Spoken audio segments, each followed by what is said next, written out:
Welcome to Inside Scoop Live, the podcast where indie authors get personal, sharing insights about their books, their writing journeys, and their passions. I'm your host, Sherry Hoyt, and I invite you to join me for engaging conversations with both debut indie authors and seasoned veterans. Whether you're looking for your next great read or a bit of inspiration, you've come to the right place. Let's get started. Hi, everyone. Gina Usufzy joins the show today to talk about Maverick and the Big Game, a story that captures the highs and lows of game day through the eyes of a young hockey player learning the value of effort and teamwork. Before we get started, here's the inside scoop on the author. Gina Usufzy is a passionate storyteller and youth hockey advocate dedicated to inspiring young readers through engaging and meaningful stories. As the creator of the Adventures of Maverick, the Hockey Player series, Gina combines her love for hockey with her commitment to fostering resilience, teamwork, and perseverance in children. With years of experience running youth hockey programs, Gina has witnessed firsthand the transformative power of sports in shaping character and life skills. Her books, including Maverick and the Big Game, aim to entertain while imparting valuable lessons about dedication, sportsmanship, and believing in oneself. Gina's work has resonated with young athletes, parents, and educators alike, making her a strong advocate for literacy and youth development.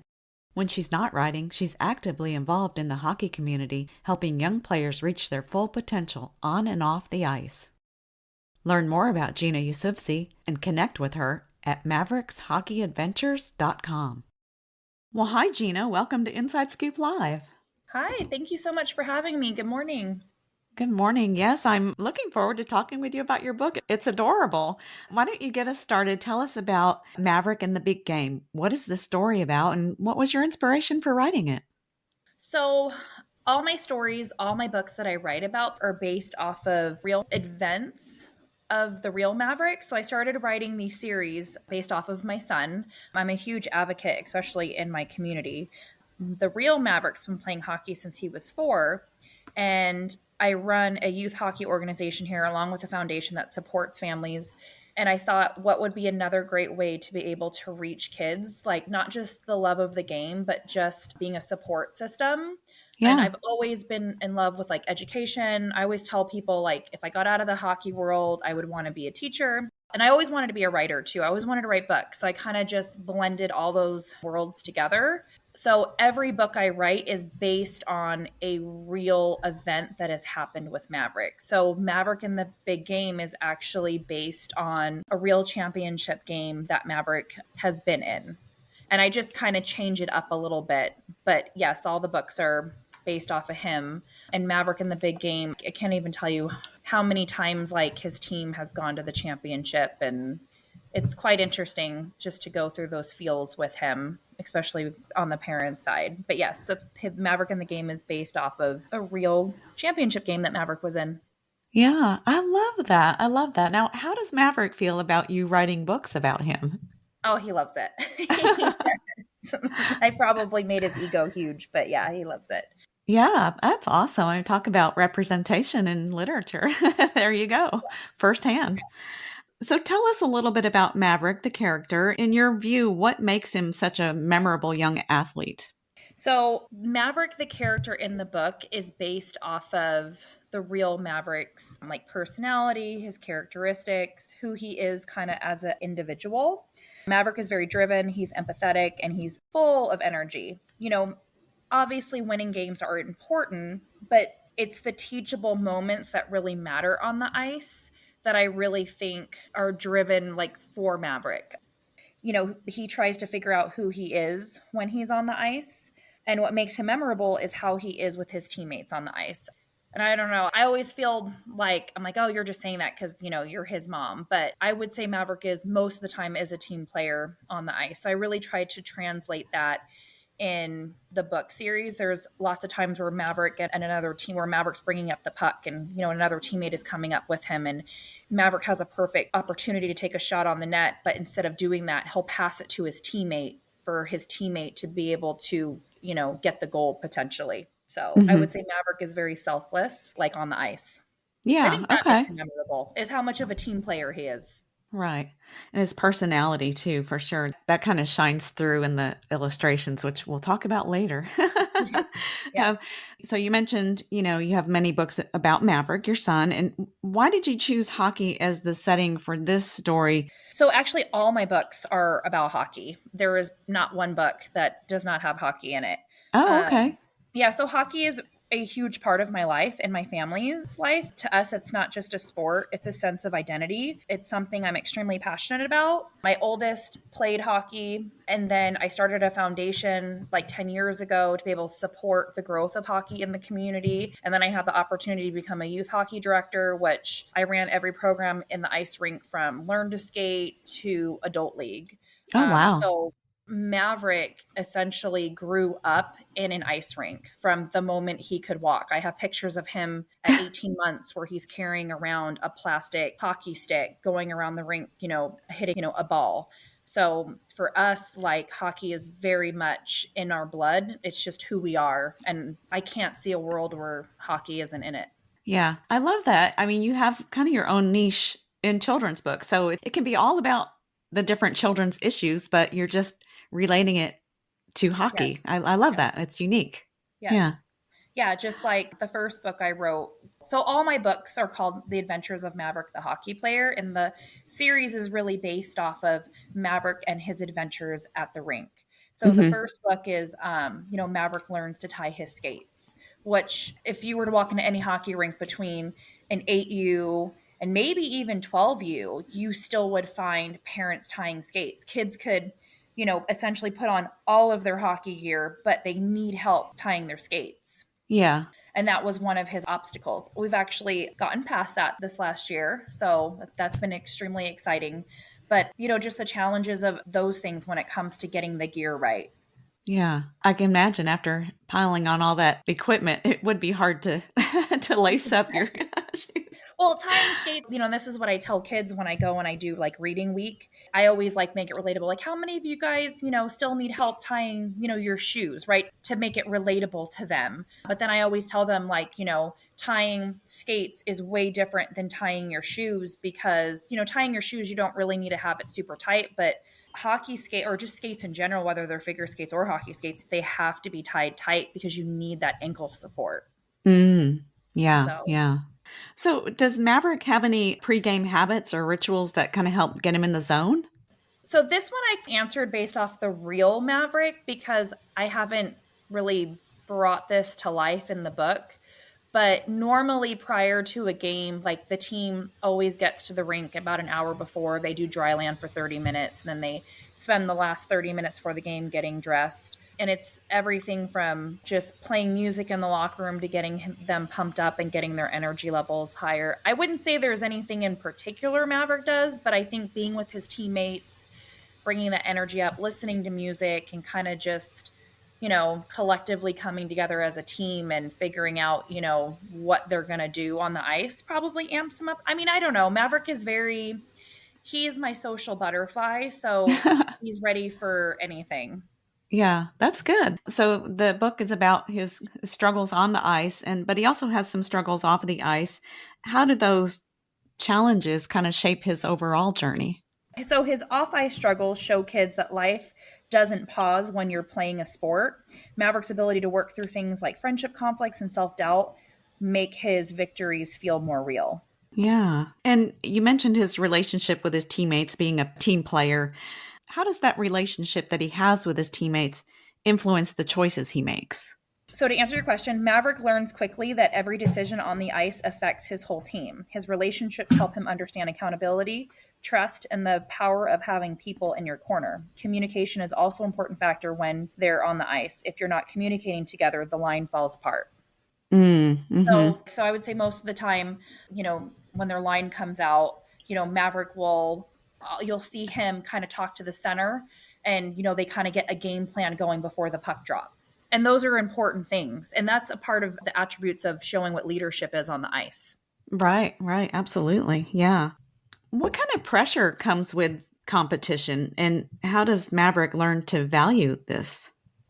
Like many kids, Maverick wants to make everyone proud, especially his coach. He's I wouldn't say like Maverick is definitely like a people pleaser, but he definitely wants to do the right thing.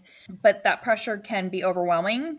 But he learns that doing your best and showing up with heart is more important than what's on the scoreboard.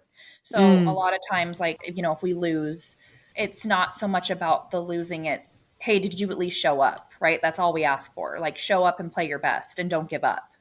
right, right. And that's so important because kids, especially at a younger age, well, no, not really. I mean, at any age, they want to make people proud. They want to do their best. They, of course, want to be their best, you know? So, Right. yeah, I mean, there's a lot of pressure there. Yeah. Yeah. No, definitely, especially in competitive sports, even across the board, whether it's soccer, baseball, basketball, sometimes I often wonder, like, as a society, do we put too much pressure on young kids in competitive sports? Yeah. I've seen that, with my son growing up. It's like the parents are sometimes the worst. I would definitely not disagree with you on that. Yes. Oh. Is there a moment in the book that kind of drives home the difference between winning and good sportsmanship, like you were talking about? So I would say probably The Puck Hog. The Puck Hog is the second book my husband and I wrote, and it's based off of there was one season where there was a teammate on Maverick's team who was known as the puck hog. He would never, never, never pass the puck. In the book, it does a lesson where the coach tells this teammate, like, you have to pass the puck because we're a team and, we have to do that in order to win. And Maverick gets extremely frustrated in the book where he's almost at a point where he wants to give up hockey because this particular kid would Mm. not pass the puck to him during a drill during practice. And after the coach had a talk with the teammate, it actually kind of changed and to where the teammate passed the puck to him and he was able to score. But I also have a real life Maverick story to share too. And this just kind of defines Maverick as an individual on the ice. So there was one particular time in an 8U game where Maverick's more of a bulky kid on the ice. So, he's kind of a brick wall. So if you plow into him 9 times out of 10, the other kid's going down. It's not Maverick. Maverick was battling for a puck and he actually won, and the kid just kind of bounced right off of him and fell on the ground. And as Maverick is about to skate away with the puck, he stops in the middle. And mind you, this is a game setting. He stops, skates away from the puck, goes over to the kid who is on the opponent's team, and puts out his hand and helps him up off Oh, the ice. wow. He literally stopped and then literally he had the puck, he left it in the corner to skate over to help this other kid get off the ice. And I was like, that is the type of, and it's not even like they're teammates, right? They're on the opposite team, but Hmm. that's my son on the ice. I think that's great Oh, sportsmanship. that is great sportsmanship. That kind of gives me the chills. Yeah. So I always remember that, and I always I always like to share that story. And it's a Absolutely. proud hockey mom moment, so I have to share it. Of course, of course. Are there certain scenes that you feel truly tested Maverick's resilience that you can share with us? I would probably say probably the one I just spoke about when it comes to the puck hog, about him wanting to quit the team and then not quitting and continuing on. But like I said, every book that I've written, it was derived from a true experience that Maverick has had. Even in the third book, I wrote Alex the goalie, and that one is a little bit more, it's closer to my heart because of who the main character is based off of. But, Alex, his parents had a financial struggle on not being able to afford the goalie gear. And Maverick tried and tried to find ways to help him live out his dream and find ways to be able to get Alex that gear so that, he could be the goalie. Oh, wow. Yeah. Wow. What a proud mom you must be. Yes, I love it. I do. I talk a lot about Maverick's successes on the ice, and I'm not trying to paint like a perfect Yeah. picture of my son, but there are definitely moments that make me the most proud, and I Hmm. think I don't know. I think they're great stories to tell. Yeah. Yeah. Hopefully somebody it resonates with somebody. Absolutely. Yeah. So, how old is Maverick in the book and how old is he now? So it's interesting. I actually had when I did reading week, somebody asked me, "How old is Maverick in the book?" And I'm like, I didn't really peg an actual age for him in the book. Hmm. I maybe I'd say between 7 and 9, he could probably be in the book, but in real life, he's 9. Okay. Yeah. Where do we see the biggest signs of Maverick's growth in the story? I would say probably in the end. So, like in Maverick Learns to Tie His Skates, you'll watch him struggle with learning how to tie his skates. And then in the middle of the book, he's practicing and practicing, try to perfect it. And then towards the end of the book, he gets it. Then he becomes that leader that we talked about earlier, where now he's helping other kids who struggle with tying their skates, and he's teaching them and showing them how to tie their skates. Mm-hmm. How do you keep the story's energy high while exploring the struggles he faces on and off the rink? So the book illustrations is what really brings those emotions to life, I think, in my opinion. It's not in Maverick in the game, but the other books will have like those bubble questions where, it'll kind of pause the story and ask like the reader, like, have you ever struggled or have you ever been upset with your friends? Oh, Which wow. I think really kind of draws the connection on it being relatable between Maverick and the reader. Yeah, absolutely. I love that. And I want to talk about the illustrations a little bit because they're absolutely wonderful and they're so vibrant and wow, I mean it makes you want to read and keep turning the pages for sure. So tell us a little bit about your collaboration with the illustrator Jason Velasquez. How did the illustrations take shape and what was it like working together to bring your story to life? So I wanted Maverick to be as close as possible. Like Maverick in the book still kind of has his own personality, but I wanted it to be really close to the real Maverick. Mhm. So I sent Jason a picture of Maverick, and he did little details like I forget what it's called, but like how Maverick in the story he has those little like hairs that stick up in the back. Yeah. I forget what it's called, but like Maverick really has that. Oh, like a And then cowlick or something. yeah, something Yeah. like that. And then Maverick has, obviously brown hair, brown eyes. And then the feature that really puts them both like the same is the freckles on the face. Maverick has freckles on his face, like just on his nose and then kind of down to his upper cheeks. Yeah. And Jason did something super cool. If you look at Maverick in the book and you look at his freckles, they both are outlined M for Maverick.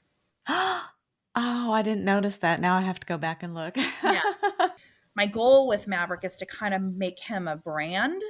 Mhm. Um, and I really want to turn my books into an animation format, like a little, like short episodes on YouTube where it kind of really brings that story to life. Yeah, yeah. Actually, to take that further, I think, of the shows that my granddaughter watches on Netflix, for kids. She's Hmm. 5, and they're like 15-minute episodes. Yeah. The little Yeah. like oh, what are they called? Now I can't even think of them. But I Anyway, get the idea of what you're saying. But yeah, so that's kind of like that's the goal that I want to do with my books is I want to bring them to the animation side.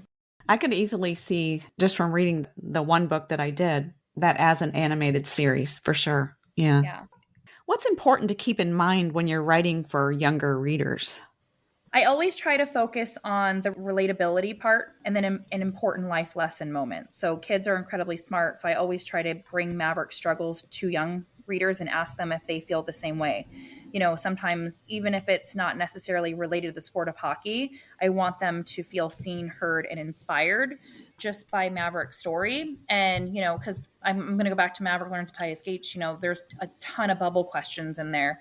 Like I think one of them is, do you ever, get frustrated and want to feel to give up? And the kids Mm, will be like, yes, and they'll want to tell me stories. And it just, I don't know, I guess it just kind of brings it full circle. So I would say like, I want to make it, while it is about hockey, and I understand that like all my readers do not play hockey, I want to make it feel like they're still connected to Maverick in those ways. yeah, yeah. Because it's not really about the game, it's about all of the life lessons. The game Yeah, teaches you those important life lessons.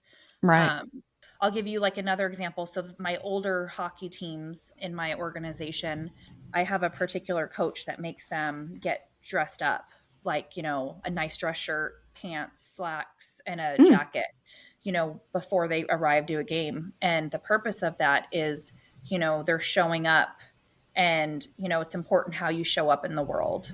absolutely. That's nice. Yeah. I feel like sports gives kids so many different values that they can carry with them through life. And Oh so yeah, so 100%. Yeah. What do you hope that kids take away from the book after reading it? And what kind of conversations do you hope your stories spark between kids and their parents? So I would say if there was one message that I hope kids get from like reading from it is, believe in yourself even when things get tough. You don't have to be perfect to be powerful. You just have to keep trying. And that's really the message behind Maverick is always do your best. Always keep trying. Never give up. I can tell you a story. Maverick played in a game last night where we lost, I think it was like 10 or 11 to 1. Mm, But Maverick never gave up on the ice. No matter, a lot of times kids will get, they'll feel defeated on the ice, especially as the scoreboard gets higher mm-hmm. on the other side. But just never, never give up trying. And that's kind of the message I always leave for just the kids when I go and I read to them.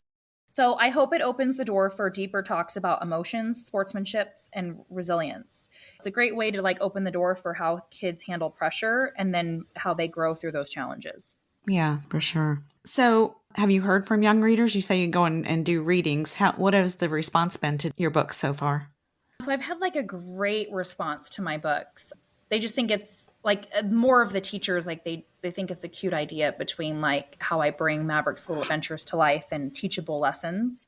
But kids can relate to Maverick. And they've asked me crazy questions from like, has Maverick gotten a penalty? And, like I even got to a point this last year during reading week where, somebody asked me, what does the real Maverick look like? And I started showing like what the real Maverick looks like. And so I've had a tremendous and great response to the series and the story behind Maverick. And my plan next year is when I do go to the schools and I do my readings, I want to do a video of Maverick on the ice where he like skates up to the camera and says, hey guys, thank you for, reading Maverick Learns to Tie His Skates. Like this is based off of a true story. Or maybe he's tying his skates. I haven't really like thought about the details, but I want to actually do like a video of Maverick where he's actually talking to the kids while he's on the ice. That's a fabulous idea, and I think the kids would love that since they're Yes, so I do too. interested in learning about the real Maverick. Yeah, yeah, I love that. yeah, He's a yeah. I junior think it's celebrity. I know, right? Tell us a little bit about the hockey foundation you started. So, the foundation is all about giving kids access to hockey no matter their circumstances. Maverick Story aligns with that mission, reminding us why youth sports matter. Proceeds from the books go directly to the foundation to assist families with financial struggles. So, every year, about late spring, early summer, I open up my 2 scholarship programs Mm, where families can write in for financial assistance for their travel fees. wow, that's great. That's fantastic. Because, yeah, I do feel like some sports are kind of out of price range for some Oh, yeah. families, definitely. Yeah, Oh, with yeah. all the equipment and stuff involved. Oh, Yeah. yeah. So tell me a little bit about the series. How many books are in the series? Where are you taking it next? Like, do you have more books in mind? Oh, Tell yes. me a little bit about all that. The kids will ask me, how many books are you going to write? And I tell them 1 million. And they all go, no way. And I'm like, yes, 1 million. So Maverick in the Big Game is the 5th book in the series. I do plan on writing a 6th children's book. I think my next book is going to be about my daughter who tried hockey. So it'll be something on the lines of like girls can play hockey too. Hmm. Um, but I also started writing novels. It's still the adventures of Maverick the hockey player, but they're chapter books and they're geared more towards the older readers. So, like 4th, 5th, 6th, maybe 7th. And those stories, they still carry the heart of Maverick from the children's books, but obviously, because they're chapter books, the stories are more in depth. I love that. That's an age group that we need more stories like that. I feel Yeah. like, because Yeah. picture books there's a ton of picture books. I feel like that middle grade, the early reader to Yeah. young, yeah, there's a need for that. Yeah. And my novel that I had just wrote, it's called The Old Barn. Again, all my books are based off of real events in Maverick's life. So it still carries that, I don't know, resemblance, I guess, between the This, children's books where it's still based off of real events. yeah, yeah. Yeah. There's still a connection. Right. Yes. Right. Yes. Nice. Well, Gina, do you have a website where readers and listeners can go to learn more about you and your books? Yeah. So anything related to Maverick, you can go to maverickshockeyadventures.com. If you want to learn more about the foundation and what we do in the community, you can go to hockeyforkids.org. Okay, wonderful, wonderful. Well, Gina, thank you so much for joining me today and sharing a little bit about yourself and your work. I really enjoyed it. Thank you. Yeah, thank you so much for having me and letting me share, Maverick's adventures with everyone. I really appreciate it. And Maverick does too. Thank you so much for joining me today for my interview with Gina Usufzy, author of Maverick and the Big Game. You can learn more about Gina and connect with her at maverickshockeyadventures.com. And be sure to check out our other interviews at InsideScoopLive.com.